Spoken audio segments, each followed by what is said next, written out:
নমস্কাৰ, আশা কৰোঁ আপোনালোক সকলো ভালে আছে। বজাৰৰ দামী দামী ফল-মূলবিলাকৰ প্ৰতি আমাৰ আকৰ্ষণটো বেছি হয়। বিশেষকৈ সৰু সৰু ল'ৰা-ছোৱালীবিলাকে বজাৰৰ দামী দামী ফল-মূলবিলাক খাই ভাল পায়, কিন্তু অসমৰ থলুৱা ফল-মূলবিলাক খাবলৈ নোখোজে। প্ৰকৃততে থলুৱা ফল-মূলসমূহবিলাকহে বেছি স্বাস্থ্যসন্মত, বেছি উপকাৰী আৰু এইবিলাকে আমাক কিছুমান ডাঙৰ ডাঙৰ বেমাৰৰ পৰা বচাই ৰাখে। গতিকে আমি নিজেও ফল-মূলবিলাক খাব লাগে আৰু আমাৰ ল'ৰা-ছোৱালীবিলাককো সেইবিলাকৰ লগত পৰিচয় কৰাই দিব লাগে। বতৰৰ তেনেকুৱা এবিধ থলুৱা ফল হৈছে ৰবাব টেঙা। যি মানুহে ৰবাব টেঙা খায় তেওঁলোকে 11টা বিশেষ স্বাস্থ্য উপকাৰিতা লাভ কৰে। এই উপকাৰিতাসমূহ কি সকলোৱে জনাটো দৰকাৰ। গতিকে সম্পূৰ্ণ ভিডিঅ'টো চাই আপোনালোকে ল'ৰা-ছোৱালীবিলাককো ভিডিঅ'টো দেখাব, যাতে এনেকুৱা থলুৱা খাদ্যৰ প্ৰতি তেওঁলোক আগ্ৰহী হয়। তেনেহ'লে জানো আহক ৰবাব টেঙাৰ 11টা স্বাস্থ্য উপকাৰিতা কি।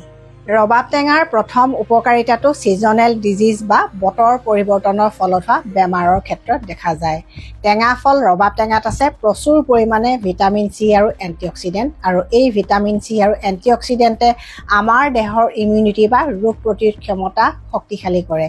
আৰু ৰোগ প্ৰতিৰোধ ক্ষমতা শক্তিশালী হ'লে ছিজনেল বেমাৰ যেনে জ্বৰ, কাহ, চৰ্দি, ভাইৰেল আদি বেমাৰবিলাক সহজতে নহয় বা হ'লেও আমি সোনকালে আৰোগ্য লাভ কৰোঁ। আৰু ভিটামিন চিযুক্ত খাদ্য আমি ডেইলি খাব লাগে, কাৰণ আমাৰ দেহত সেইবিলাক সঞ্চিত হৈ নাথাকে বা ষ্ট'ৰ হৈ নাথাকে। আৰু ৰবাব টেঙাৰ দৰে টেঙা ফল-মূলবিলাকত প্ৰচুৰ পৰিমাণে ভিটামিন চি থাকে। গতিকে এনেকুৱা টেঙা ফল-মূলবিলাক আমি যদি প্ৰতিটো ছিজনতে খোৱাৰ অভ্যাস কৰোঁ, তেতিয়া আমি ছিজনেল বেমাৰবিলাকৰ পৰা প্ৰাকৃতিকভাৱে বাচি থাকিব পাৰোঁ আৰু কোনো ধৰণৰ ছাপ্লিমেণ্ট খোৱাৰ দৰকাৰো নাথাকে। ৰবাব টেঙাৰ 2 নম্বৰ উপকাৰিতাটো লাভ কৰে ডায়েবেটিছ পেচেণ্টসকলে। ডায়েবেটিছ পেচেণ্টে সকলো ধৰণৰ ফল-মূল বেছি মাত্ৰাত খাব নোৱাৰে। কিছুমান বিশেষ ধৰণৰ ফল-মূলহে ডায়েবেটিছ ৰোগীসকলৰ কাৰণে উপকাৰী। তেনেকুৱা এবিধ ফল হৈছে ৰবাব টেঙা। ৰবাব টেঙা খালে ডায়েবেটিছ ৰোগীসকলৰ ব্লাড চুগাৰটো স্পাইক নহয়, অৰ্থাৎ ব্লাড চুগাৰ হঠাৎ বাঢ়ি নাযায়, আৰু ই ডায়েবেটিছ ৰোগীসকলৰ ব্লাড চুগাৰ কণ্ট্ৰল কৰাটো সহায় কৰে। গতিকে ডায়েবেটিছ ৰোগীসকলে নিশ্চিন্ত মনে ৰবাব টেঙা খাব পাৰে। আৰু ৰবাব টেঙাত থকা ফাইবাৰ, এণ্টিঅক্সিডেণ্ট আৰু ভিটামিন চিয়ে ডায়েবেটিছ ৰোগীক অন্য ধৰণেও সহায় কৰে। গতিকে ডায়েবেটিছ পেচেণ্টসকলৰ কাৰণে ৰবাব টেঙা খুব ভাল। ৰবাব টেঙাৰ 3 নম্বৰ বিশেষ উপকাৰিতাটো লাভ কৰে হাই ব্লাড প্ৰেছাৰ বা উচ্চ ৰক্তচাপত ভুগি থকা ব্যক্তিসকলে। কাৰণ ৰবাব টেঙাত আছে প্ৰচুৰ পৰিমাণে পটাছিয়াম, আৰু এই পটাছিয়ামে আমাৰ ব্লাড প্ৰেছাৰটো নৰ্মেল কৰি ৰখাত সহায় কৰে।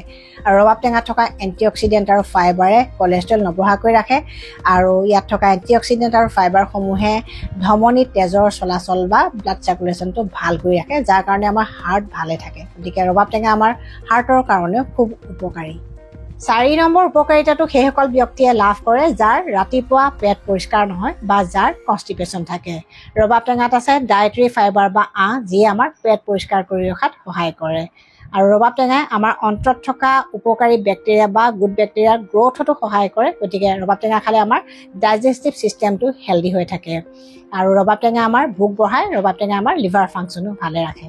যিসকল ব্যক্তিৰ পাইলছৰ কাৰণে কনষ্টিপেশ্যন হৈ থাকে, তেওঁলোকেও যদি ৰবাব টেঙা নিয়মীয়াকৈ খোৱাৰ অভ্যাস কৰে, তেওঁলোকৰ সমস্যা বহুতখিনি কমি থাকিব।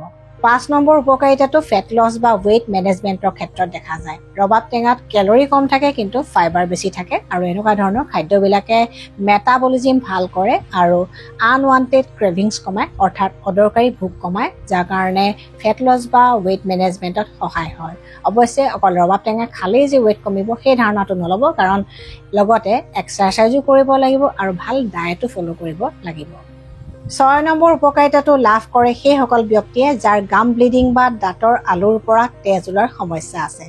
দাঁতৰ আলু বা গামছৰ পৰা তেজ ওলোৱাৰ সমস্যাটো প্ৰধানকৈ ভিটামিন চিৰ ডেফিচিয়েঞ্চিৰ কাৰণে হয়। অন্য কাৰণো আছে, কিন্তু প্ৰধানকৈ এইটো ফেক্টৰ বা কাৰকৰ বাবে হয়। আৰু ৰবাব টেঙাত থকা ভিটামিন চিয়ে এই ডেফিচিয়েঞ্চি দূৰ কৰাত সহায় কৰে। গতিকে যাৰ গাম ব্লিডিঙৰ সমস্যা আছে, তেওঁলোকে ৰবাব টেঙাৰ দৰে টেঙা ফলবোৰ নিয়মীয়াকৈ খোৱাৰ অভ্যাস কৰক। 7 নম্বৰ বিশেষ উপকাৰিতাটো উণ্ড হিলিং বা কটা ঘাঁ শুকোৱাৰ ক্ষেত্ৰত দেখা যায়। সৰু সুৰা কটা চিঙা ঘাঁ আদি হ'লে সেই ঘাঁ শুকাবলৈ যিবিলাক ফেক্টৰ বা কাৰকৰ প্ৰয়োজন হয়, সেই ফেক্টৰ বা কাৰকবিলাকৰ উৎপাদনত সহায় কৰে ৰবাব টেঙা। কাৰণ ৰবাব টেঙাত আছে প্ৰচুৰ পৰিমাণে ভিটামিন চি আৰু এণ্টিঅক্সিডেণ্ট।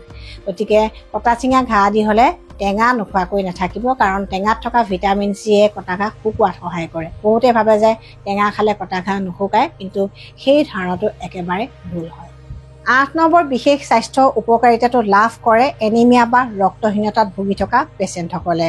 টেঙা খালে তেজ পনীয়া হয় বুলি বহুতে ৰক্তহীনতা বা এনিমিয়াত টেঙা খাবলৈ বাদ দিয়ে, কিন্তু প্ৰকৃততে এইটো তেওঁলোকে ভুল কৰি থাকে, কাৰণ টেঙাত থকা ভিটামিন চিয়ে আমি খোৱা খাদ্যত থকা আইৰণৰ এবজৰ্পশ্যন বা শোষণত সহায় কৰে আৰু ৰক্তহীনতা দূৰ কৰে। গতিকে আপুনি যদি ৰক্তহীনতা বা এনিমিয়াত ভুগি আছে তেন্তে আজিৰে পৰা ৰবাব টেঙাৰ দৰে টেঙা ফলবিলাক খাবলৈ ধৰক।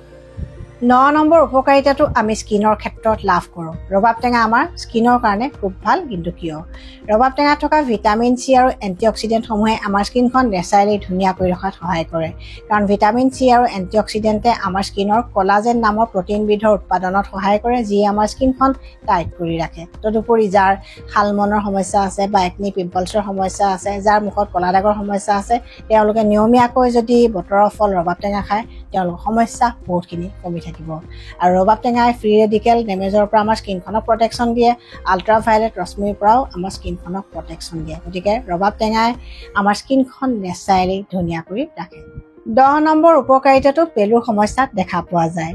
সৰু সৰু ল'ৰা ছোৱালীবিলাকৰ প্ৰায়ে কৃমি পেলুৰ সমস্যা হৈ থাকে। তেওঁলোকক যদি বতৰৰ ফল ৰবাব টেঙা খুৱাবলৈ লোৱা যায় তেতিয়া তেওঁলোকৰ কৃমি পেলুৰ সমস্যা বহুতখিনি ভাল হৈ থাকে।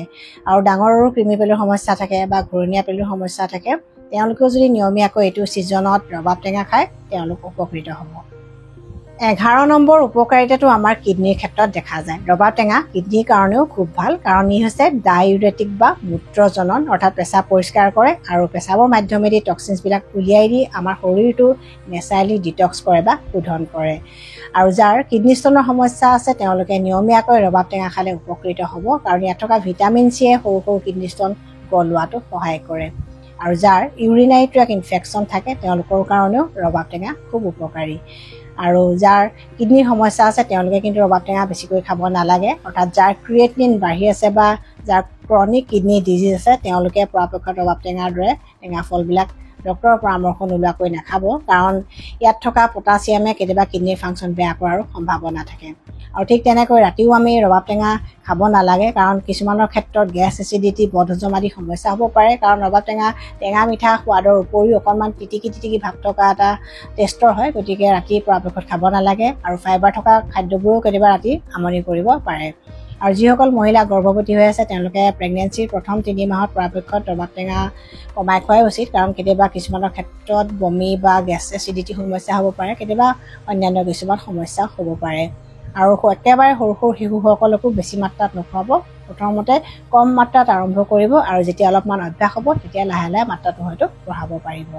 আৰু ডিচেণ্ট্ৰি ডায়েৰিয়া আদি হৈ থকা অৱস্থাতো ৰবাব টেঙা বেছিকৈ খাব নালাগে, কেতিয়াবা হয়তো সমস্যা জটিল কৰিব পাৰে।